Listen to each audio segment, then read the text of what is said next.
Hello guys, आप सभी का कृष्णा ग्रुप ऑफ कॉलेज में स्वागत है। हमारा जो बीएड 2 वर्षीय प्रोग्राम है, हम आज उसके अंतर्गत बीएड सेकेंड ईयर में अध्ययन करेंगे। और बीएड सेकेंड ईयर में हमारा जो पेपर कोड है वह है E304। पेपर का नाम कार्य शिक्षा, गांधी जी की नई तालीम एवं सामुदायिक भागीदारी, यानी कि वर्क एजुकेशन, गांधी जी नई तालीम एंड कम्युनिटी इंगेजमेंट। हम अपनी आज की इस वीडियो में इसी पेपर के अंतर्गत अध्ययन करेंगे। और हमारा जो आज का टॉपिक है वह समुदाय के शैक्षिक कार्य, यानी कि किसी भी समाज में जो समुदाय होता है उसके बहुत सारे कार्य होते हैं। उन कार्यों में से समुदाय के कुछ शैक्षिक कार्य भी होते हैं, यानी कि एजुकेशन फंक्शन ऑफ कम्युनिटी। क्योंकि समुदाय शैक्षिक कार्यों में भी भागीदारी लेता है, तो जो समुदाय के कार्य हैं, यानी कि बालक की जो शिक्षा पर समुदाय का औपचारिक एवं अनौपचारिक दोनों रूपों से प्रभाव पड़ता है। हम ये नहीं कह सकते कि बालक की जो शिक्षा है उस शिक्षा पर केवल 2, 10, 20 क्रिया की है 60 जी क्रिया क्या 7, 18 अनौपचारिक रूप से ही प्रभाव पड़ता है, ऐसा नहीं है। यानी कि जो बालक की शिक्षा होती है उस पर अनौपचारिक और औपचारिक दोनों प्रकार का, यानी कि दोनों रूपों में प्रभाव पड़ता है।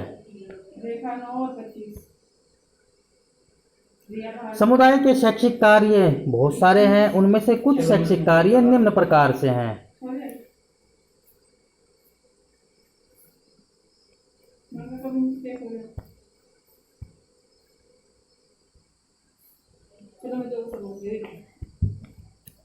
रिया की है ना 21 और 23 और 26।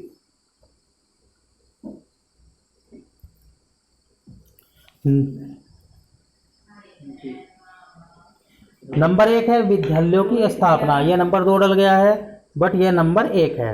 यानी कि जो समुदाय होते हैं वे विद्यालयों की स्थापना भी करते हैं।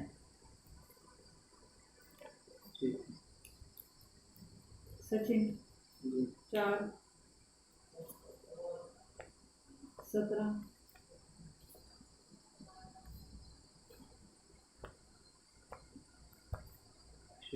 25 यही सचिन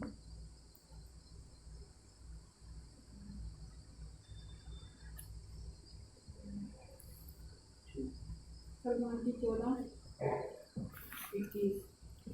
समुदाय की संस्कृति की सुरक्षा करने, यानी कि जो समुदाय की संस्कृति होती है उसकी सुरक्षा करने, उसे विकसित करने एवं उसे भावी पीढ़ी तक बालकों एवं बालिकाओं में हस्तांतरण करने के लिए समुदाय विभिन्न प्रकार के विद्यालयों की स्थापना करता है।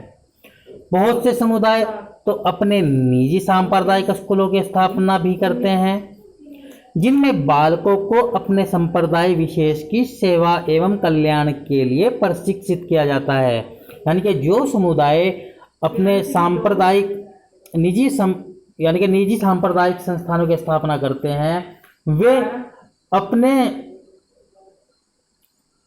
खुद के जो कल्याण होता है, यानी खुद का जो समुदाय का कल्याण होता है, समाज का कल्याण होता है, उनके लिए बालकों को प्रशिक्षित करते हैं।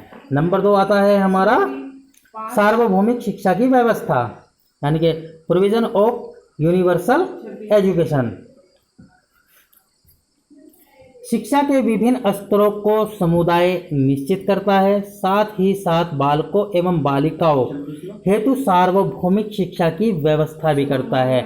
ये नहीं कि समुदाय केवल बालकों की शिक्षा के लिए प्रयास करता है, ऐसा नहीं है। या फिर वो बालिका बालिकाओं की शिक्षा के लिए प्रयास करता है, नहीं, वह बालक और बालिकाओं दोनों की शिक्षा की व्यवस्था के लिए क्या करता है, उसकी व्यवस्था करता है, यानी कि सार्वभौमिक शिक्षा की व्यवस्था करता है, जिससे कि संपूर्ण समाज को शिक्षा प्राप्त हो सके।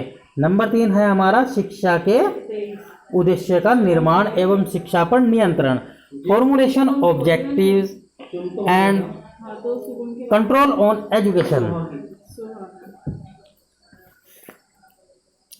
एक और जहां समुदाय शिक्षा के उद्देश्यों का निर्माण करता है, वहीं दूसरी ओर उन्हें प्राप्त करने के लिए विभिन्न विद्यालयों को यानी कि विभिन्न विद्यालयों को प्रदान की जाने वाली शिक्षा पर नियंत्रण भी करता है। यानी कि जो विद्यालयों में बालकों बालिकाओं को शिक्षा दी जाती है, वह शिक्षा किस प्रकार की है, यानी कि बालकों के हित की है, उनके समाज की हित की है, उनके राष्ट्र के हित की है, ऐसी है या नहीं। इन सभी बातों को ध्यान में रखते हुए समुदाय उन पर क्या करता है, कंट्रोल करता है, यानी कि उन पर नियंत्रण करता है। हमारा जो नेक्स्ट पॉइंट है वह है व्यावसायिक एवं औद्योगिक शिक्षा की व्यवस्था, provision of vocational and industrial education.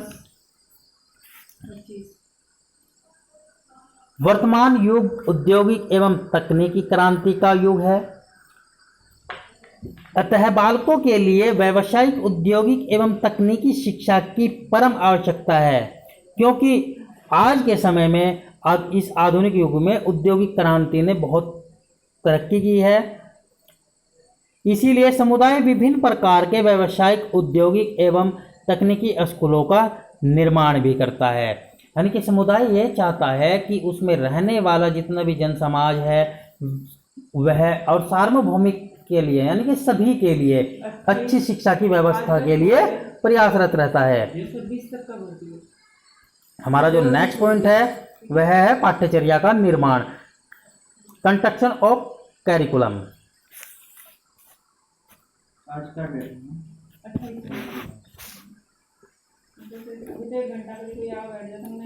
शैक्षिक उद्देश्यों की प्राप्ति हेतु पाठ्यचर्या अत्यंत आवश्यक है।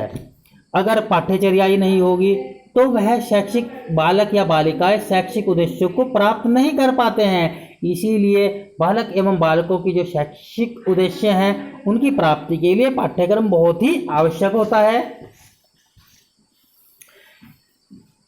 इसे आधारभूत पाठ्यचर्या संरचना एवं शिक्षक संगठन की रूपरेखा तैयार करने में भी समुदाय अपनी बहुत भूमिका निभाता है। यानी कि पाठ्यचर्या कैसा होना चाहिए, उस पाठ्यचर्या से बालकों का कितना विकास हो रहा है, वह पाठ्यचर्या राष्ट्र हित के लिए है भी या नहीं, या फिर बालकों के स्तर से ऊपर की तो नहीं है। इन सभी बातों को ध्यान रखकर पाठ्यचर्या का निर्माण करना भी समुदाय का उत्तरदायित्व होता है।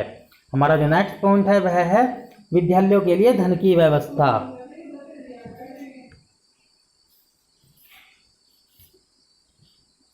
शैक्षिक संस्थाओं को सुचारू रूप से चलाने के लिए धन की आवश्यकता होती है। यानी कि ये मान लीजिए कि अगर धन की प्राप्ति ही नहीं होगी कहीं से, तो जो शैक्षिक संस्थाएं हैं, विद्यालय हैं, वह किस प्रकार चल पाएंगे। इसीलिए जितने भी शैक्षिक संस्थाएं हैं उनको चलाने के लिए किसकी आवश्यकता पड़ेगी, धन की आवश्यकता पड़ेगी। इसीलिए समुदाय इन संस्थाओं के भवन निर्माण, फर्नीचर एवं शिक्षक के वेतन आदि विभिन्न बातों के लिए अधिक से अधिक धन की व्यवस्था करता है। यानी कि जो वहाँ पर शिक्षक पढ़ा रहे हैं,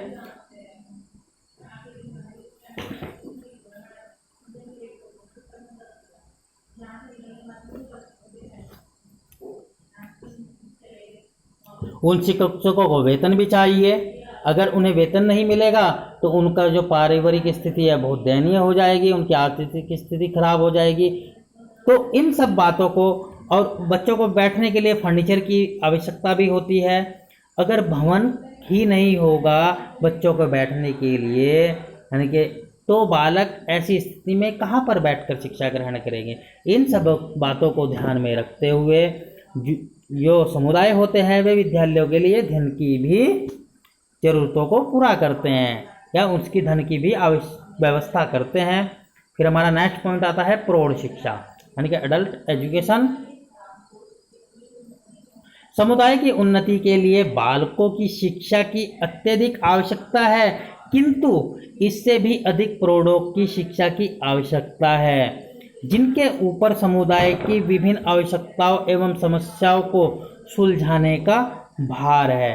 क्योंकि अगर हमारे जो प्रौढ़ हैं, बुजुर्ग हैं, वृद्ध हैं, अगर वह शिक्षित नहीं होंगे तो जो समाज में बहुत सारी समस्याएं आती हैं, उन समस्याओं को सुलझाने वह कैसे सुलझा पाएंगे। इसीलिए उन समस्याओं को सुलझाने के लिए जो प्रौढ़ हैं उनकी भी यानी कि शिक्षा, उन्हें भी शिक्षा की आवश्यकता है। तो समुदाय प्रौढ़ तथा विकलांग शिक्षा का भी उचित प्रबंध करता है, यानी कि जो व्यक्ति प्रौढ़ होते हैं, विकलांग होते हैं, उन सभी की शिक्षा के लिए भी वह उचित प्रबंध करते हैं। हमारा नेक्स्ट पॉइंट है विद्यालय के मानक बनाना, यानी कि ये नहीं कि बिना मानकों के कोई भी विद्यालय चल जाएगा, ऐसा नहीं होता है। विद्यालय की स्थापना जब की जाती है उसके कुछ मानक होते हैं। बिना मानकों के विद्यालय का निर्माण करना असंभव है। समुदाय अच्छे मानकों को बनाए रखने में विद्यालय की सहायता करता है। यह उच्च नियंत्रण अधिकारियों की सहायता से मानकों को ठीक करता है और फिर यह स्कूल बोर्ड या विश्वविद्यालय की सहायता से स्थापित करता है। यानी कि जब किसी विद्यालय को चलाने के लिए, यानी कि शिक्षा का घर बनाने के लिए, संस्था बनाने के लिए हम प्रयासरत होंगे, तो सबसे पहले हम वहाँ पर जो विद्यालय बनाने के, स्कूल बनाने के मानक होते हैं उनको पूरा करते हैं। जैसे कि विद्यालय में भवनों का निर्माण करना, बच्चों के बैठने की व्यवस्था करना, वहाँ पर पानी की व्यवस्था करना, अच्छे फर्नीचर्स की व्यवस्था करना, वहाँ पर बच्चों के खेलने के लिए खेल के साधनों की व्यवस्था करना, बिजली पानी की व्यवस्था करना और वहाँ पर अध्यापकों की व्यवस्था करना, इन सब चीज़ों की आवश्यकता होती है। और यह विद्यालय के मानक होते हैं, यानी कि कितने एरिया में कितने बाई कितने का भवन होगा, इस प्रकार के जितने भी मानक होते हैं उन सबको पूरा करने के बाद फिर किसी बोर्ड या यूनिवर्सिटी से उसकी क्या होता है, यानी कि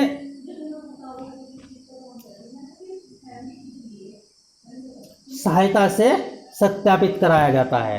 यानी कि यूनिवर्सिटी या बोर्ड से कोई अधिकारी आते हैं जो कि उसका सत्यापन करते हैं और उसके मान्यता देते हैं। छात्रों को वांछित लक्ष्य प्राप्त हुए ही या नहीं, यानी कि जो वहाँ पर छात्र पढ़ रहे हैं उनको उनका जो लक्ष्य है वह प्राप्त हो रहा है या नहीं हो रहा है, इस प्रकार के सभी कार्य फिर बोर्ड या विश्वविद्यालय करते हैं। और यह सभी कार्य जो समुदाय होता है वह जो उच्च नियंत्रण रखने वाले अधिकारी होती हैं उनकी सहायता से उन सब मानकों को ठीक करते हैं। हमारा जो नेक्स्ट पॉइंट है वह है व्यक्तियों के सर्वांगीण विकास में सहायक, यानी कि जो हमारा समुदाय है वह व्यक्तियों के सर्वांगीण विकास में भी बहुत सहायक होता है।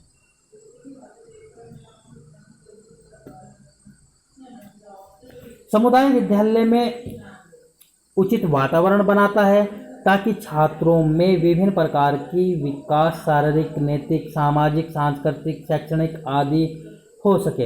यानी कि जो समुदाय होता है वह विद्यालय का जो वातावरण है उसको अच्छा बनाता है। अगर विद्यालय का वातावरण अच्छा होगा, साफ सुथरा होगा, तो वहाँ पर पढ़ने वाले जो छात्र हैं उनका सांस्कृतिक विकास होगा, उनका शारीरिक विकास होगा, उनका नैतिक विकास होगा, उनका सामाजिक विकास होगा और उनका शैक्षणिक विकास होगा। इस प्रकार यह व्यक्तियों को समुदाय के लिए एक स्वस्थ व्यक्ति बनाता है। फिर हमारा नेक्स्ट पॉइंट है योजना राष्ट्रीय शिक्षा प्रणाली, यानी कि नेशनल एजुकेशन सिस्टम स्कीम क्या है, इस सब के बारे में भी देखते हैं हम। यानी कि समुदाय की इच्छाओं एवं आवश्यकताओं को ध्यान में रखते हुए शिक्षा की राष्ट्रीय योजना तैयार करता है। साथ ही यह पता लगाने का भी प्रयास करता है कि राष्ट्रीय शिक्षा प्रणाली लोगों की आकांक्षाओं के अनुरूप है या नहीं। यानी कि ये सब कार्य हमारे जो समुदाय होता है वह करता है। हमारा नेक्स्ट है नैतिक एवं आध्यात्मिक मूल्यों को शामिल करना।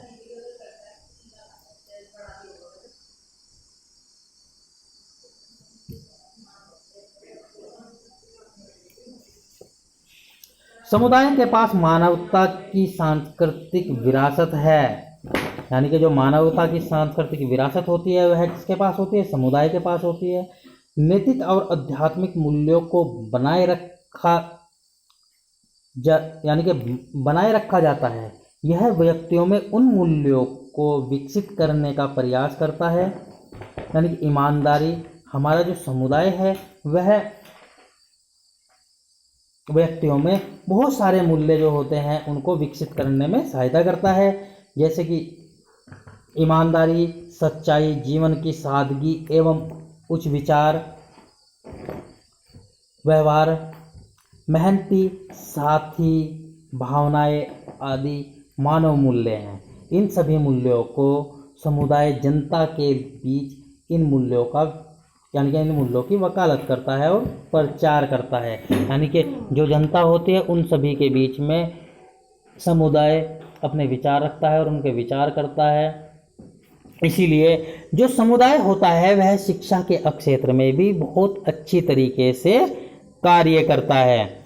सो गाइस, हमारा जो यह टॉपिक था ये यहीं तक ही था। हम अपने नए टॉपिक में नई वीडियो के साथ आपको दोबारा मिलेंगे। तब तक के लिए आप सभी का धन्यवाद।